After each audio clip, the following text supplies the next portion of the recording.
پیدائشی طور پر کوئی انسان اونچا نہیں، کوئی انسان نہیں۔ اب اسی میں آگے چل کر آئے گا استجیبوا لربکم، لوگوں اپنے رب کی پکار پر لبیک کہو، تمہارے ذمے ہے اس دین کے غلبے کی جد و جہد۔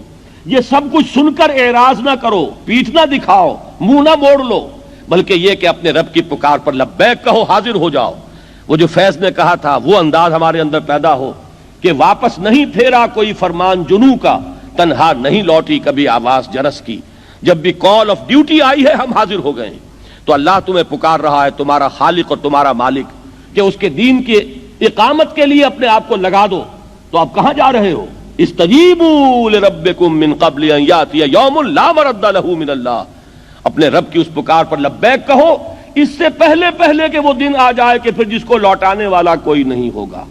جب وہ گھڑی آ جائے گی موت کی، اس کے بعد کوئی نہیں ہے کہ جو آپ کو اس سے ایک دن کے لیے بھی مزید مہلت لے کر دے دے۔ وہ دن جب آئے گا تو کوئی ٹالنے والا نہ ہوگا۔ اس سے پہلے اپنے رب کی اس پکار پر لبیک کہو۔ اب جب کوئی شخص یہ طے کر لیتا ہے تو اب سمجھنے کی بات ہے کہ اس کے لیے کیا لازمی اوصاف ہے اس جد و جہد کے لیے۔ ان میں اب آپ نوٹ کیجئے گا کہ یہاں کی ترتیب اب اپنی ترتیب ہے۔ سورہ مومنون کی آیات میں نے پڑھ کر سنائی، اول بھی نماز آخر بھی نماز، یہاں وہ بات نہیں ہے۔ سورہ معارج میں اول نماز آخر نماز، یہاں وہ بات نہیں ہے۔ یہاں جو ہے ترتیب بدل گئی ہے۔ کیوں بدل گئی ہے؟ کہ موضوع بدل گیا ہے۔ یہ اقامت دین کی جد و جہد کے جو لازمی اوصاف ہیں وہ موضوع ہے یہاں پر، انفرادی سیرت و کردار کے اوصاف نہیں ہیں، اور اس اعتبار سے ترتیب بدل جائے گی۔ پہلی بات، فما اوتیتم من شیء فمتاع الحیات الدنیا وما عند اللہ خیر وابقى للذین آمنوا وعلی ربہم یتوکلون۔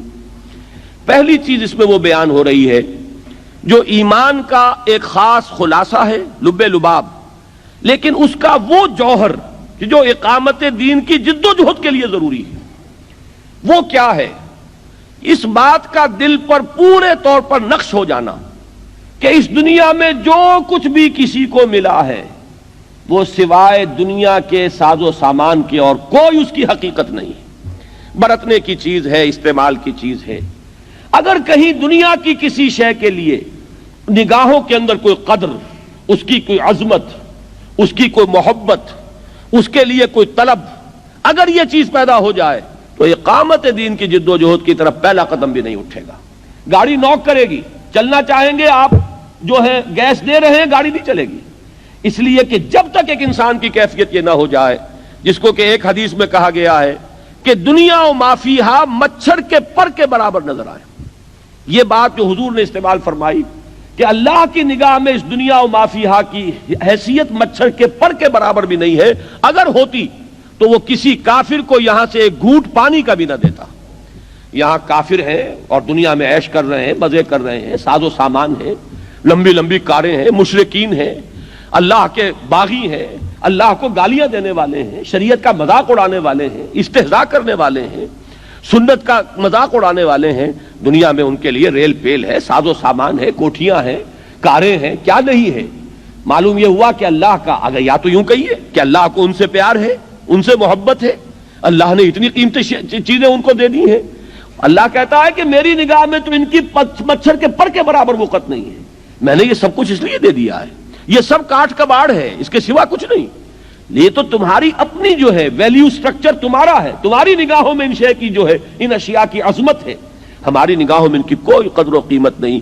ہماری نگاہ میں قدر و قیمت آخرت کی ہے۔ اور جب تک ایک بندہ مومن کا اپنا سوچنے کا انداز بالکل اس خدائی جو ہے ایک معیار اس کے ساتھ بالکل مکمل نہ ہو، لیکن ہم آہنگ تو ہو جائے، اس کے ساتھ اس کے ایک ہم آہنگی کی کیفیت پیدا ہو جائے، اگر یہ نہیں ہوگا تو اقامت دین کی جد و جہد میں انسان سمجھے گا کہ میں لگا ہوا ہوں، ساری کوشش ہو رہی ہوگی اپنے مال بڑھانے کی، اپنے ساز و سامان میں اضافے کی، اپنے سٹیٹس کو بڑھانے کی، اپنے دنیا کی بیلونگنگز کے اندر اضافہ کرنے کی، اپنی کار کو لمبے سے لمبا کرنے کی۔ صرف یہ ہے کہ جسے آپ ایک کہتے ہیں کہ ایک بائی پروڈکٹ ہے، سائیڈ ایشو ہے، ایک ہابی ہے، ایک دلچسپی ہے، اس کے درجے میں دین کا کوئی کام کر کے آدمی اپنے آپ کو دھوکہ دے رہا ہوتا ہے کہ میں دین کا کام کر رہا ہوں۔ جب تک یہ شکل نہ ہو، دیکھیے اس میں وہ انتہا نہ آ جائے، رہبانیت اسلام میں نہیں ہے یہ ہر شخص کے اپنے اندر اپنے دل میں جھانکنے کی بات ہے کہ آیا فی الواقع میرے دل میں ان چیزوں کی کوئی قدر ہے یا نہیں. استعمال کرنے میں کوئی حرج نہیں. فمتاع الحیات الدنیا، اس متاع الحیات دنیا کے الفاظ میں بھی وہ بات موجود ہے کہ یہ بات نہیں ہے کہ استعمال نہ کرو. کسی شخص کو اگر اللہ تعالیٰ نے کار دی ہے اور وہ اس کام اس کے ذریعے سے زیادہ کر سکتا ہے، کوئی حرج نہیں. لیکن اگر کار کی عظمت اور کار کی محبت دل میں آ گئی تو انسان مارا گیا، پھر وہ اس جد و جہد کے کام کا نہیں رہا، اس کے اعتبار سے نکما ہو گیا.